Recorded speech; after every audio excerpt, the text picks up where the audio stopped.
Hey, welcome to your webinar. I'm Natsuko Nicholls. Thanks for the introduction. I'm research manager at IRIS. I go first and we'll talk about what we do at IRIS and with a focus on the data product. I give a quick guidance on the data access application after I give an overview of the current data DDs, our 6 data DDs, and then I will hand over to Elissa, who will demonstrate the way we improve the data quality from technical and a methodological standpoints. Our last speaker, Joe Staudt, will introduce you to the census data to which the UMetrics data can be linked. He will also showcase his own research using both IRIS UMetrics and census data. Once we finish our presentation, we're happy to take questions. IRIS is a national consortium of research universities collecting, improving, and distributing administrative data on the direct cost expenditure of research in order to understand, explain, and improve the public value of research in higher education. IRIS exists for and within the research ecosystem. IRIS is a successor of the UMetrics initiative, originally created to track American Recovery and Reinvestment Act, ARRA spending. The dataset name refers to the original UMetrics initiative, and it stands for Universities Measuring the Effects of Research on Innovation, Competitiveness, and Science. As shown here, IRIS member universities play an important role for data availability, infrastructure support, and governance. A significant portion of our time and effort goes into advancing data security and improving quality towards report production, tools development, and research data releases. We covered the IRIS data release in today's webinar, and also the partnership with the Census Bureau and access to restricted use microdata from a variety of statistical agencies. There are 2 types of data IRIS handles and works with before we widely share the research data set. The first one, it's the production data. The production data is IRIS receives from member universities. These are administrative data on purchasing, human resources, and grant administration to over 100 campuses across the country. IRIS cleans, harmonizes, and links to other sources. The work around the production data is geared towards creating customized reports for member universities. The second one is research data. Although the production data is the foundation of the research data set, IRIS applies data curation before we share with a researcher from any discipline around the world. These data were not originally collected for research purposes. Instead, data were transformed into research data set as we do more data cleaning, standardizing, de-identifying, and linking to external data sources, including census data. When we release the data, we package up the data, documentations, and code, and have them all available in the Virtual Secure Data Enclave, VDE, and a Federal Statistical Research Data Centers. Since the first release, over 500 users have accessed our dataset from more than 140 institutions. On average, 1/3 of users are faculty members. Another third is a combination of postdocs and graduate students. Staff data users are mostly program evaluators from member universities. Here are selected samples of research using IRIS UMetrics data. Some researchers focus on students who are paid on grants in order to examine the impact of their research experience on career pathways. Others look into types, sources, and/or scarcity of funding and explaining particular grant-seeking behavior and research innovations. We've seen increased interest from researchers in team science or network science with a focus on team or leaders, utilizing individual demographic information and a principal investigator status linked to federal agency award data. We make a list of publications and working papers using IRIS data available from our website.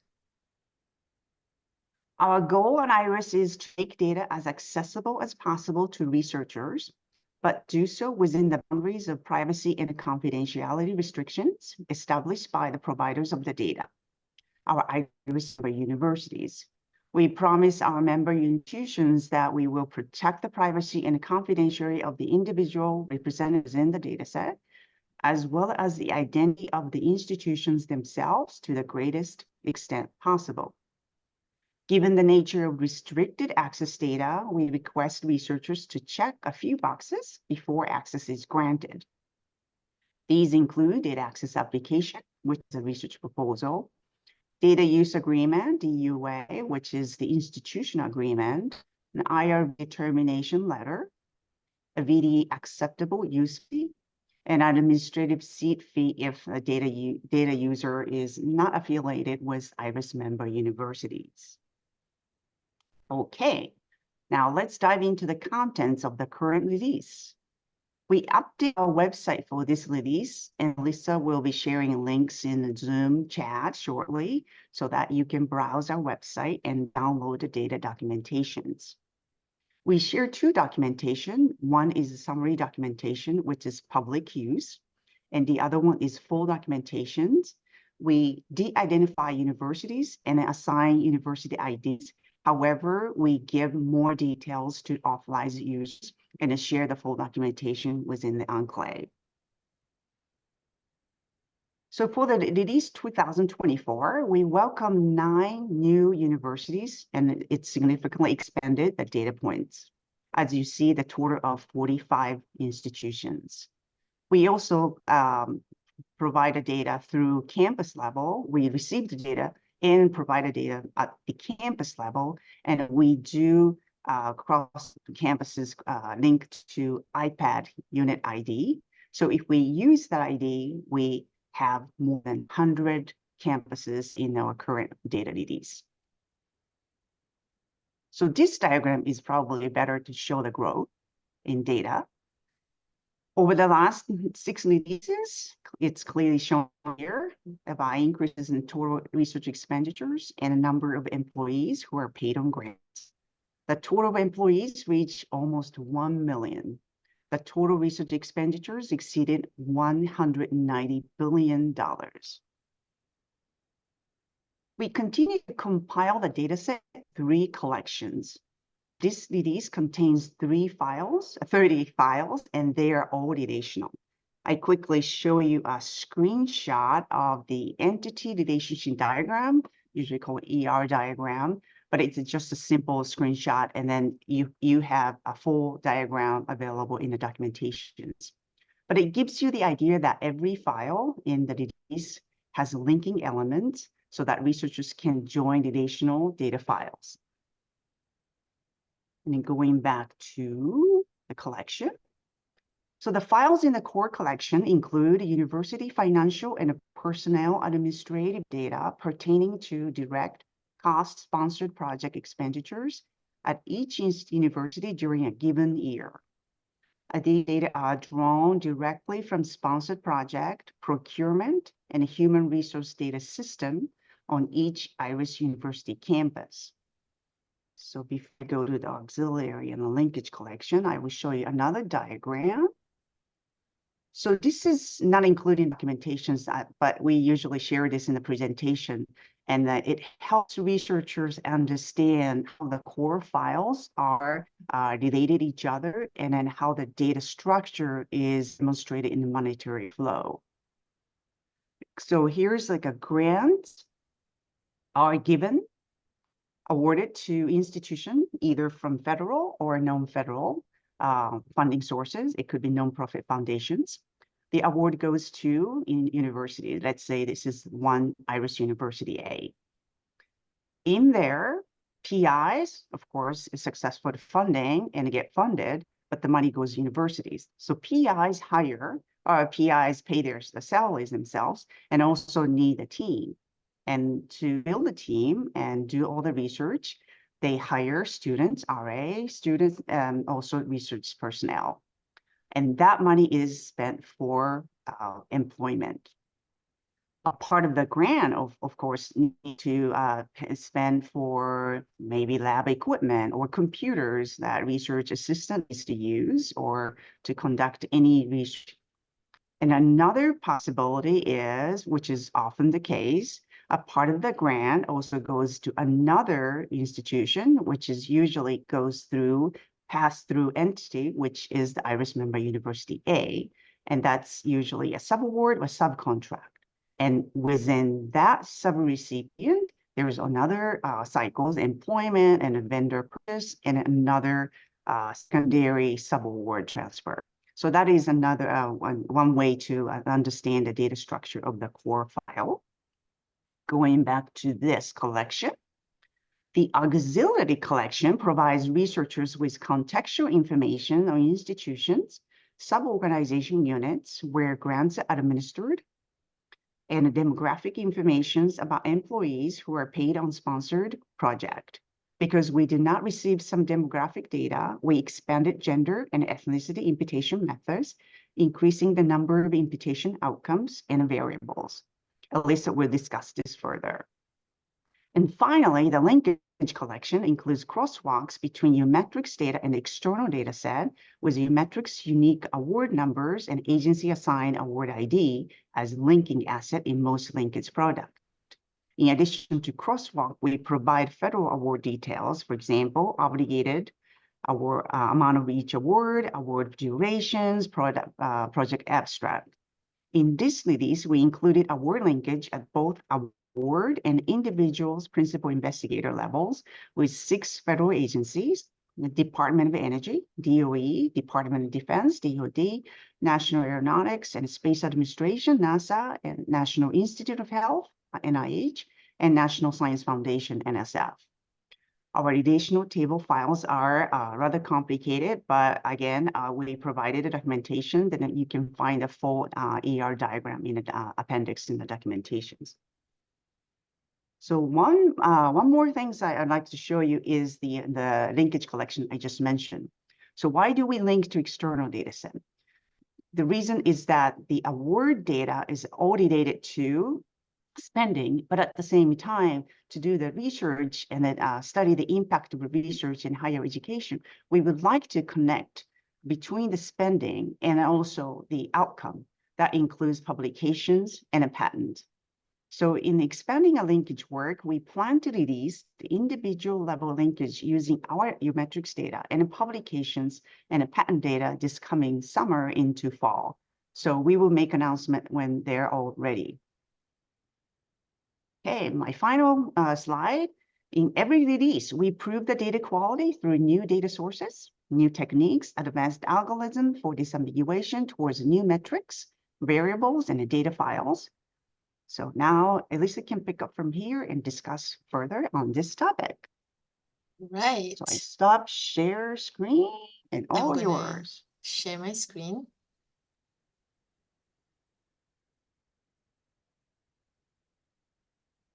All right. Good. Everybody can see my screen? Yes. Okay, perfect. Hello, my name is Elissa, and I'm a data science specialist working under Natsuko in the IRIS research support team. So for this part of the presentation, I will show a few improvements and methods we have made for this data release. So the topics that I will go into is the award linkage improvement, using award identity file, new methods for ethnicity and gender imputation, funding source name disambiguation, funding source name linkage to grant making foundation database, and finally, object code classification. All right, let's get into it. The first topic I'm going to touch on is the award linkage. So as Natsuko was saying just now, the meat of our data release is the core award file and the linkage to like federal awards. And previously, we have relied heavily on award number in the core award file to link to federal award dataset. However, there are like some awards that we cannot link due to noise in the award number or receiving internal award number, for example. So for this release, as an improvement, a large number of IRIS members have sent award identity files that give us more information on a particular award like the Prime Award Identifier and Federal Award Identification Number of FAIN. And we were able to link to awards more effectively using these numbers. So I encourage more, IRIS members to keep on giving us these kinds of data files so we can do this kind of linkage more effectively. And then another area of improvement we have made for this release is the ethnicity and gender imputation. The employee data from our institution or IRIS members do not include demographics information like ethnicity and gender. So we use employee names to impute this information. So previously we have used ethnia to impute ethnicity, but because ethnia hasn't been updated in a long time, the unknowns has increased with the new data that came to us for this release. So for this time around, we utilize OpenAI to help us impute ethnicity. I will talk more about how we do this in the next 2 slides, but I just want to show some results here. So compared to ethnia broad ethnicity category, the most prominent change is this unknown category. It has decreased from 13% to 6%. And for this release also, we included both the ethnia and the OpenAI imputed ethnicity, so data users can have more options. So yeah, briefly, I just want to show how we did the imputation with OpenAI for ethnicity. We are very protective of our PII data, so we don't use our employee last name to put through OpenAI, but instead we use the last names from the Microsoft Academic Graph, which is the public data, and put them through OpenAI to predict the ethnicity. And then we use string matching to match it to Umetric's last name and then get the ethnicity that way. And then because we wanted to label the ethnicities as closely as possible to ethnia labeling that we used before, we clean the raw OpenAI ethnicities and then map it to the country that they might be the majority of. And then using that information, we then label these ethnicities manually so that they are broader and clearer and closer to the ethnia labels. So this is an example how it might look like in the data that we have now. Now, as for gender imputation, we came across the same problem where the percentage of unknowns are high at 14% using ethnia imputation. So for this release, we decided to use large language model to help us infer gender from their first name. So we use zero-shot classification and chose this model from Hugging Face. The name is very long, so I'm not going to say it out loud. But we chose this model after we tried a couple or 4 different models actually, and we evaluated those models' performance using this publicly available Olympic athletes' names and gender. And then once we evaluated those, this model came out the best to accurately predict the male and female names. So after running this model through our Umetric's employee first name, we validated some of the results using true label data from one of IRIS member institutions and achieved about 97% accuracy. And we also managed to reduce the unknown percentage from 14% to 1%. And another item that we included in this release is the score for this gender imputation. So data users can choose their own score threshold for whatever use case that they need. So this is an example on how it looks like. This is the ethnia labels, and this is the new label, and then this is the score for this label. Okay, I'm going pretty fast here, but the next one. The next one is improvement made on funding source name. Funding source names are the names of the funding source of each project, and funding sources are an important piece of information to inform where the funding comes from. But oftentimes, this data is not clean enough for them to be used in a meaningful way. Therefore, we have been putting effort actually throughout the years to clean, standardize, and link these funding sources to other databases so data users can use them in a more meaningful way. So I'm going to touch on how we improve the disambiguation of funding source names that will aid a more accurate aggregation, for example, and also the linkage to other grant-making foundation dataset. So this year, we use fuzzy matching to score names and find entities that are possibly the same. And then we also utilize Network X library to cluster these pairs together. So I have a figure here to show like an example on how they will work. So for example, here string A and B after the fuzzy scoring are determined to be the same entity, as well as strings C and W and B and C. And then we use Network X to cluster them together so they are now the same entity. So using this, we managed to cluster about 5,379 funding source names into 2,070 standardized names. And these funding source names are linked to about 88,551 awards in the core award file. The next slide, I'm going to show an example of how this clustering can benefit aggregation. So I did a very simple graph on aggregating research expenditure by funding source. And this is how it would look like before clustering. We can see here that they are like kind of the same entity, but when you do it this way, it won't show up like this in your graph.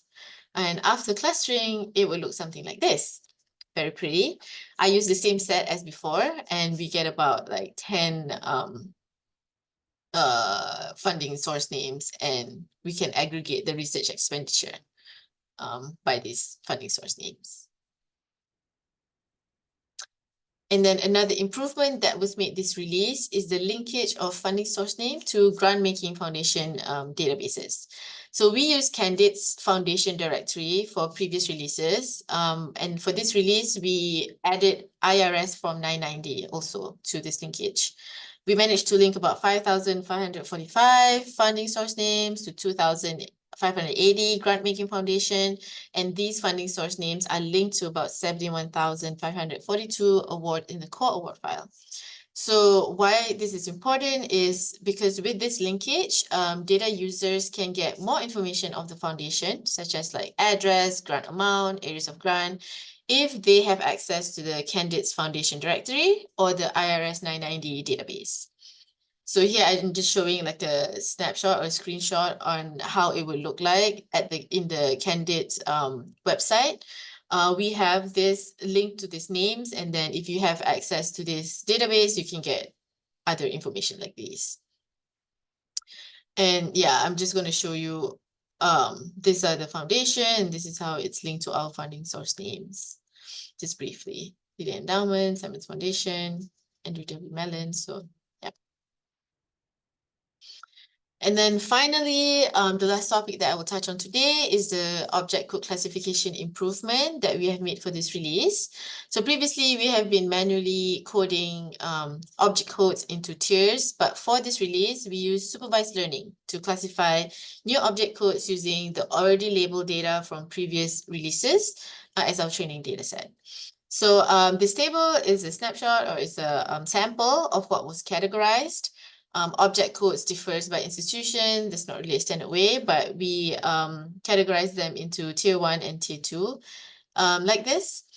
And we managed to reduce the object codes that are classified in the other and other services category. We added a new tier 2 category, broadened tier 2 category, and then added several new rules to classify object codes into the tier 2 service categories. And what I'm showing you here now is an example of how object code tiers can be used. So again, I made a simple graph of the subaward payment by tier 1 object category, and then this tier 1 can be expanded to the tier 2 in the services category like this.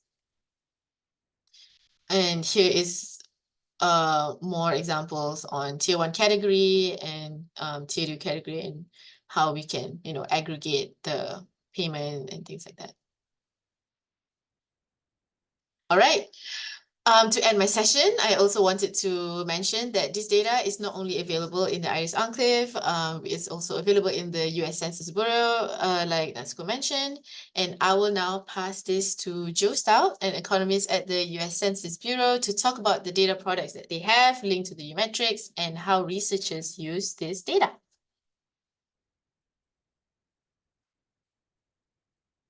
Oh, Joe, I think you're muted.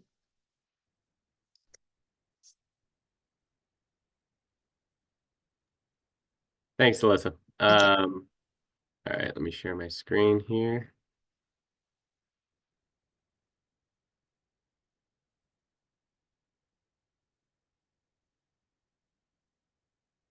All right, thanks so much for having me. I'm really excited to be here.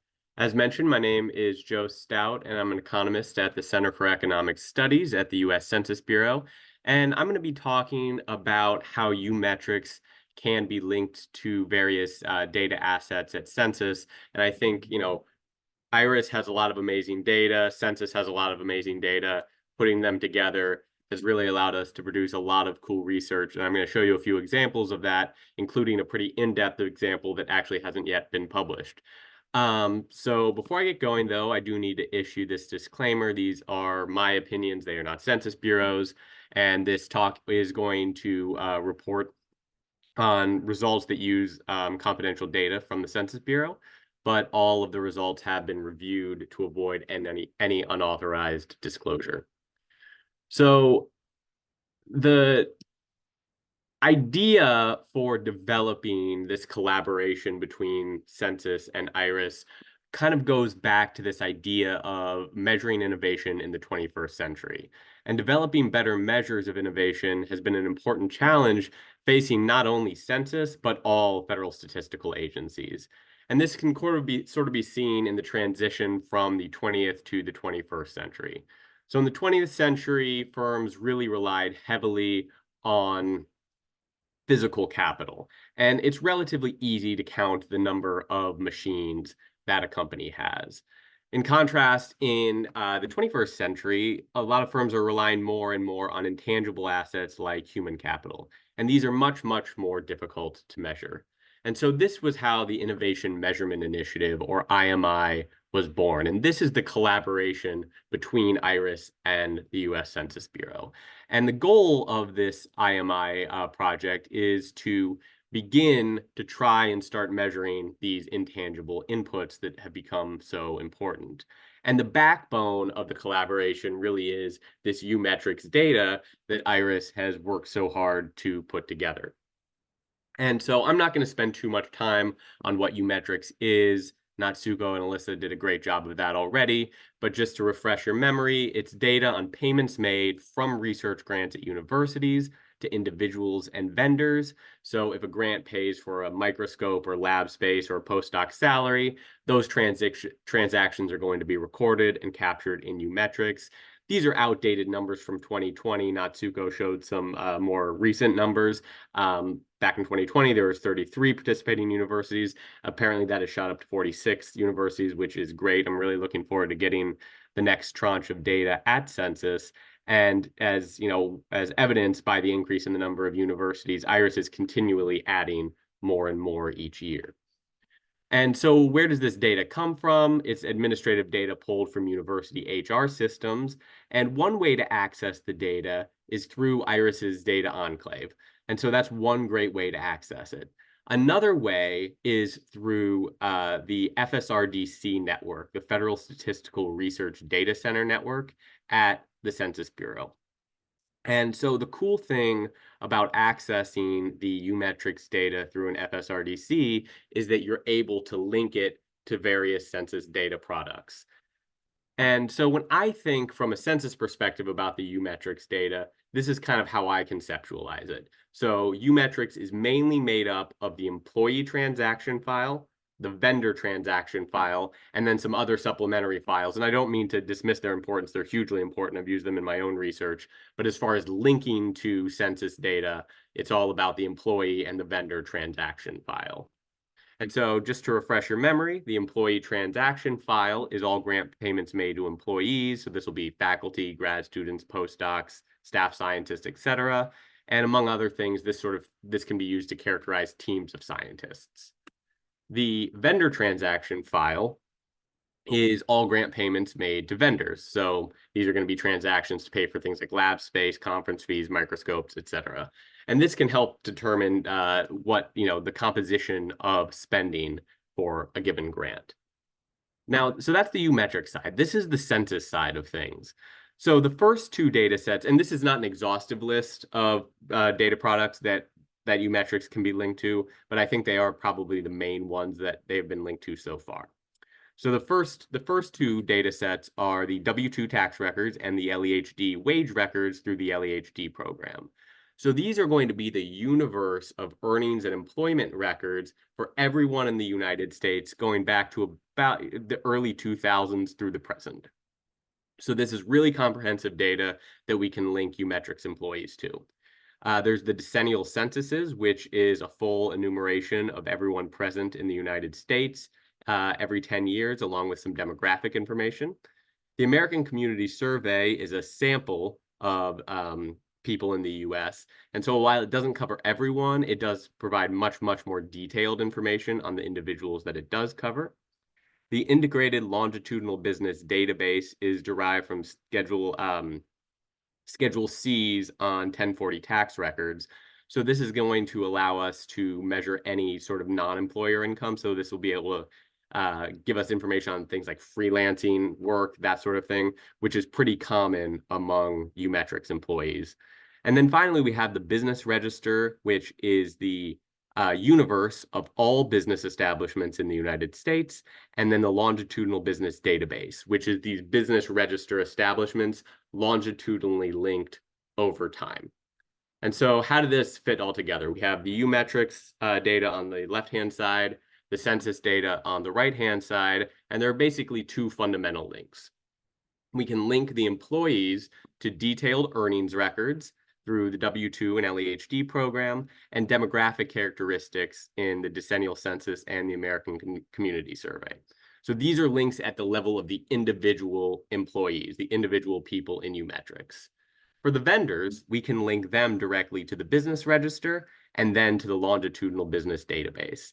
So this will allow us to answer questions about sort of the supply chain of science. So are these vendors, large firms or small firms? Are they old firms or young firms? What industries do they come from? Where are they located in the United States? So those are the two fundamental links between Umetrics and census data. So again, each set of data separately is really, really powerful. Put them together, you can derive some extremely useful and important insights. And so that's what I'm going to turn to next. I'm going to give a couple of short examples of published work that has used Umetrics data, and then I'm going to give a little bit longer example of some unpublished work that is, currently under review at a journal. So if you have any feedback on that, I'd love to hear it. So I think the very earliest publication using Umetrics linked to census data was this paper in AER Papers and Proceedings on STEM training and early career outcomes.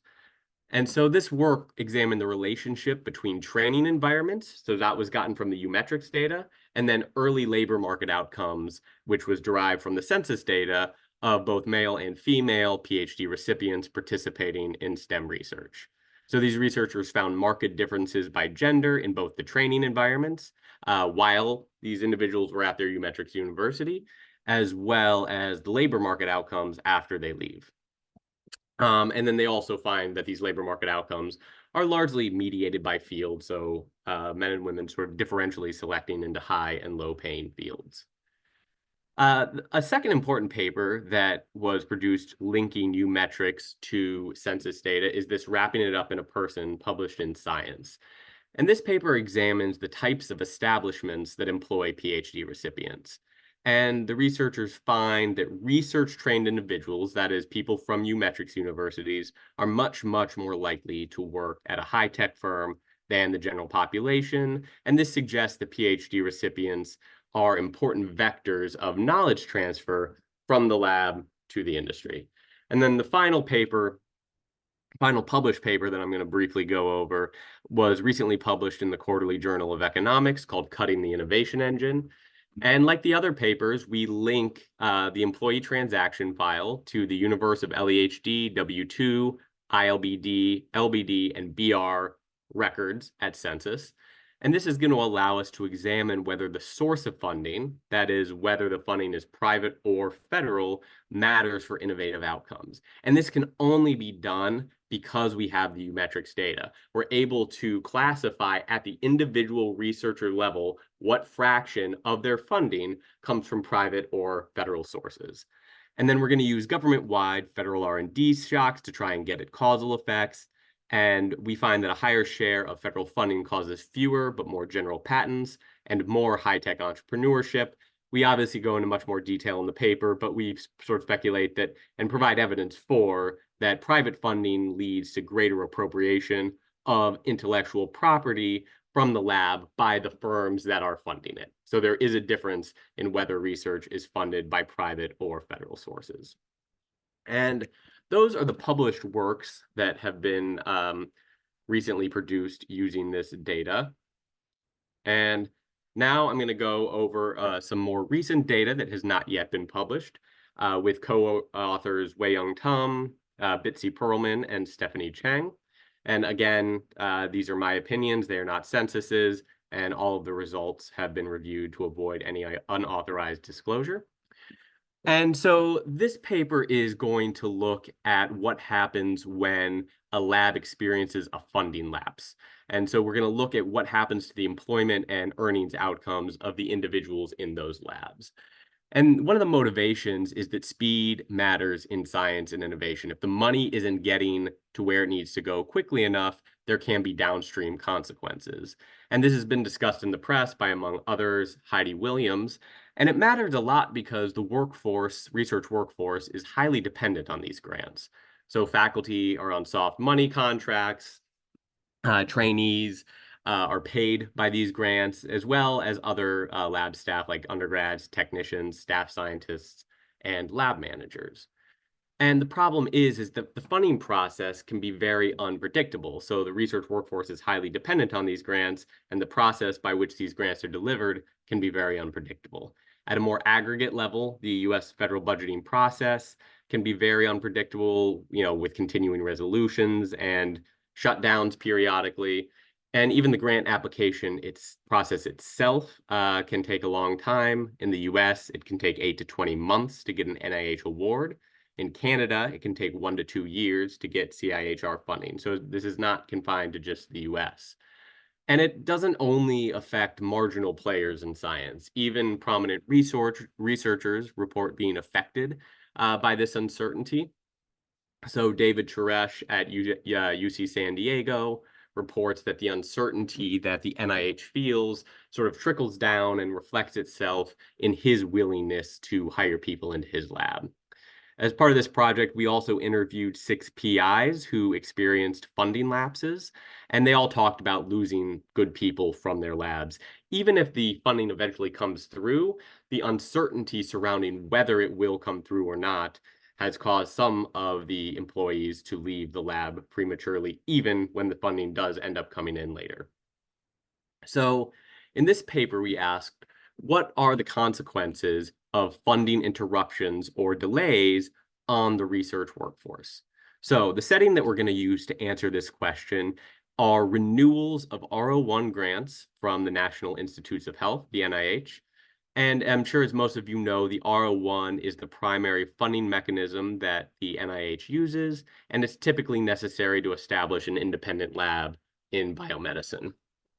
The R01 grants are awarded typically for 4 to 5 year terms, and then a PI must apply to renew these grants. And that's really crucial because we're only going to look at renewed grants. And we're going to look at how labor market outcomes of lab members are affected by a delay in R01 renewal. So if you get a renewed grant, the money does eventually come through. But if there was a gap in when funding lapsed and started flowing again, we're going to look at what happens to the people in those labs. And as the title of our talk suggests, we are going to find that scientific talent leaks out of these funding gaps. So I'll quickly go over the data And keep in mind that the goal in this data construction is to follow grant funding all the way from the lab through labor market outcomes. And again, this is only possible by linking Umetrics to census data. So there are three major steps in the data construction. So we start with exporter, which is public use data on grants at the NIH. And we use this to identify all grants that are renewed at any point. So in this case, the renewed grant is this orange or brown color grant, the R01CA12345. We find that the PI in this case is Dorothy Hodgkin, and we also identify her other grants. Next, the second step is to link this data using the grant number to Umetrics. And this is going to give us the individual personnel who are paid by these grants. So who are the members of Dorothy Hodgkin's lab? In this case, it's Harry, Hermione, and Ron. Not only do we know who is employed in these labs, we know their occupations. And so Harry could be a graduate student, Hermione could be a postdoc, and Ron could be, a staff scientist. And then the third major step is linking these individuals, including the PI, Dorothy Hodgkin herself, to census tax records to get their employment and earnings outcomes. So once we're done with this process, we have followed we've gone from the lab all the way through to individual labor market outcomes. And again, this is only possible by being able to link Umetrics to census data. So what are these earnings and employment outcomes? In our case, an employee can be placed in one of three mutually exclusive sectors: U.S. academia, U.S. industry, or they can be absent from the U.S. tax data. So we call this non-employed. I'm going to talk about how we distinguish between people who are in the U.S. and not working and people who leave the U.S. in a minute. So very quickly, before I get to results, a quick methods detour. We have a standard diff and diff approach where we're going to compare a treatment group, which are personnel in labs that experience a more than 30-day gap in renewal. So the funding lapses and there's more than 30 days before the funding starts flowing again. And we're going to compare these people to a control group, which are personnel in labs who have their grants renewed within 30 days. So the grant is renewed and there's really no gap in when the funding lapses and when the money starts flowing again. Emphatically, we do not use labs that never got their funding renewed. All labs eventually get funded. The only difference is some get funded with a delay and some get funded without a delay. And so what happens to the people who get funded but experience a delay? There's a disruption in funding. So this is going to be an event study where a renewal takes place at year 0. And we see that during the 5 years prior to the renewal, the delayed and non-delayed personnel have very similar outcomes in the probability of being non-employed. So they're not present in our tax data. After a disruption in funding, the people who are in labs that experience disruption become 3 percentage points more likely to be non-employed after the renewal. So there's this persistent increase in the probability of non-employment. And this graph is going to show that these effects are mainly concentrated among trainees, so postdocs and grad students, and other staff. So that's going to be like staff scientists, undergrads, that sort of thing. And faculty experience no increase in non-employment. And so where do these employees go? So as I mentioned, non-employed in our context means not in the tax data. So there are really two possibilities. Either they're not working, but still in the US, or they've left the US entirely and are beyond the scope of our US-based tax data. So to separate these two cases, we link everyone in Umetrics to the full 2020 decennial census, and we calculate that about half of the non-employment effect is associated with not appearing in the 2020 census. So we interpret this as about half of the effect seems to be people that have really actually just left the US entirely. So not only are these people becoming non-employed, a large chunk of them actually appear to leave US science altogether. And again, trainees experience the largest increase in US departures. And linking, using the publication link that IRIS provides, we also find that they, not only leave US science, but often leave science altogether, as proxied by whether they continue to publish or not. So this is a highly educated population. Maybe their careers are disrupted a bit, but maybe they're fine. Maybe they're pushed into these really high-paying industry jobs and they're doing great. We don't find that for the people who stay in the US. We find that those who come from labs that experienced a disruption to their funding earn about 20% less than their non-disrupted peers. And again, these effects are concentrated among non-faculty. So faculty basically experience no wage effect, and postdocs and other occupations experience larger effects. So I think I'm pressed for time, so I'm just going to skip to the final thoughts. I think these results are informative about funding instability more generally. Our source of instability is pretty minor in the scheme of things. It's just whether everyone got funding. It's just a matter of whether there was a delay in getting the funding. So larger sources of instability in the grant system probably have larger effects.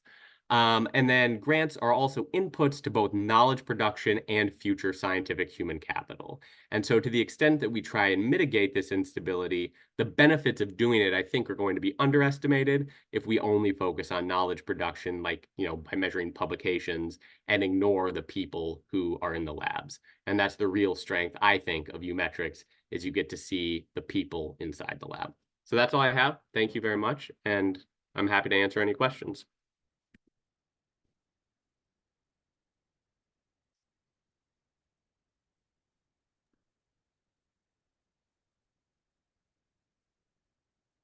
So Natsuko, it looks like we have one question that's in the Q&A. Elissa have answer. Go ahead. Yeah, and I'll be answering that question. So we have a question about non-binary classification in our gender imputation.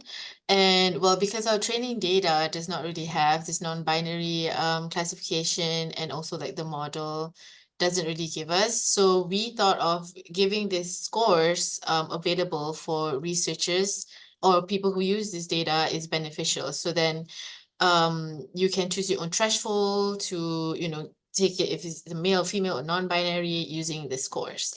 So I hope that answers the question.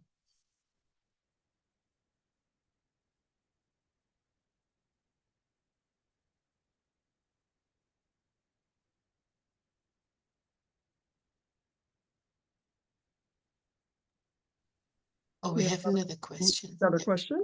Questions for Joe? Can the citations for the studies presented by Joe could be shared? Very relevant and interesting studies. What is the best way to share them? I think if you give them to me, I can share them out when I share this recording. Yeah, absolutely. Yep. Yep.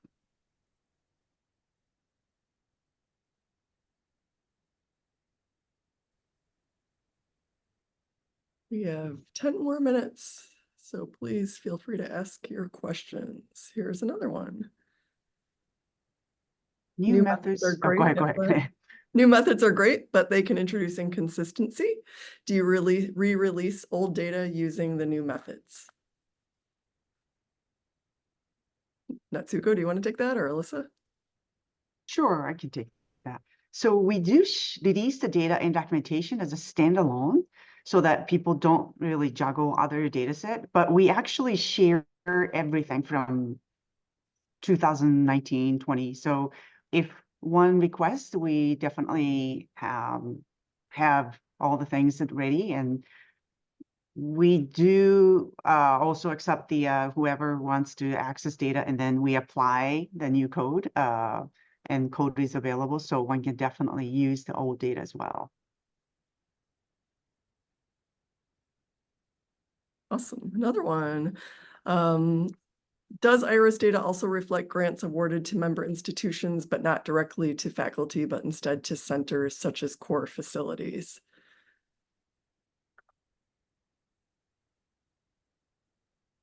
Natsuko, are you?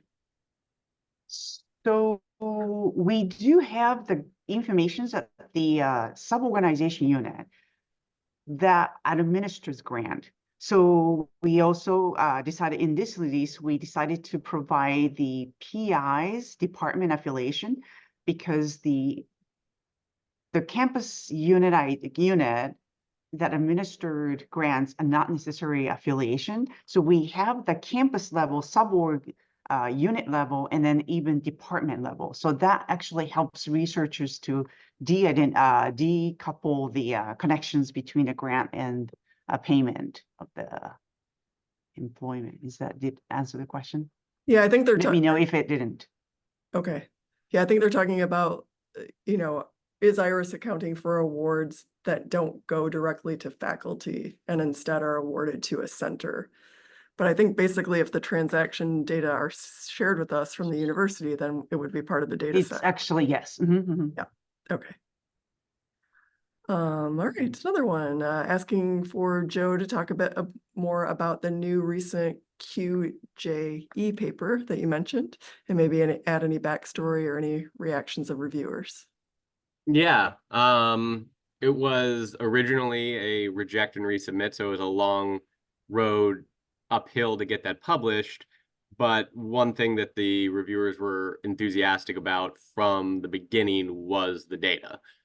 So the linkages between Umetrics and Census. So that was never an issue. The main issue, I know Kevin is an economist, so I won't get too much into the weeds, for the non-economists, but they were mostly concerned with our identification strategy, our original identification strategy, which sort of you constructed an IV for the fraction of your funding that was federal versus private. They didn't buy the IV, but they did like these large fluctuations in aggregate funding within fields as a way to try and identify changes to the individual researchers' funding composition. So, if there was a big cut in federal funding to your specific area of research, we show that that pushes you away from federal funding sources toward private funding sources, and then use that as sort of the way to identify how this affects downstream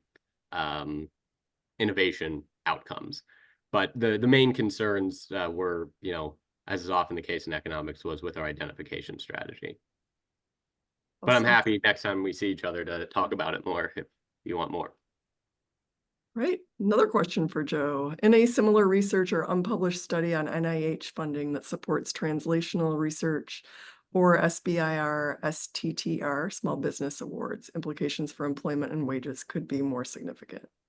Yeah, I don't know if it directly relates to this. I know Sabrina Howell, actually one of my co-authors on the QJE paper. I was not a co-author on the paper that she wrote about SBIR. That was published in the AER, I don't know, probably maybe almost 10 years ago now. Maybe not that long ago, but I would look up Sabrina Howell's American Economic Review paper on SBIR and see if that answers your question. And if not, feel free to email me and I can try and work with you to better understand what you're asking for.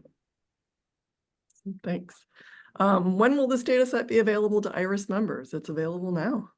You just have to apply. Can I add something to that as well?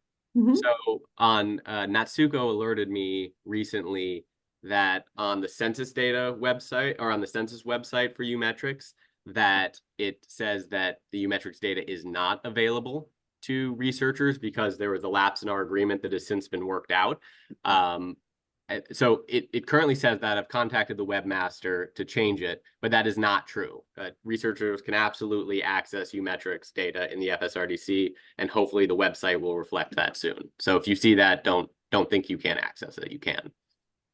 Excellent. Any other questions before we wrap up? It's exciting to see so much interest. I guess I'll just close by thanking everybody for joining us today. The webinar has been recorded and it will be shared out with all of you within the next couple of days, and we'll also share the resources that were asked for from Joe. We welcome any questions at any time that might come up about the Umetrics data set. You can reach us at iris-info@umich.edu. That information is also on our website, or you can reach out directly to me or Natsuko, any of us. And we look forward to fielding your applications and to seeing new research that results from these data. So thank you so much for joining us.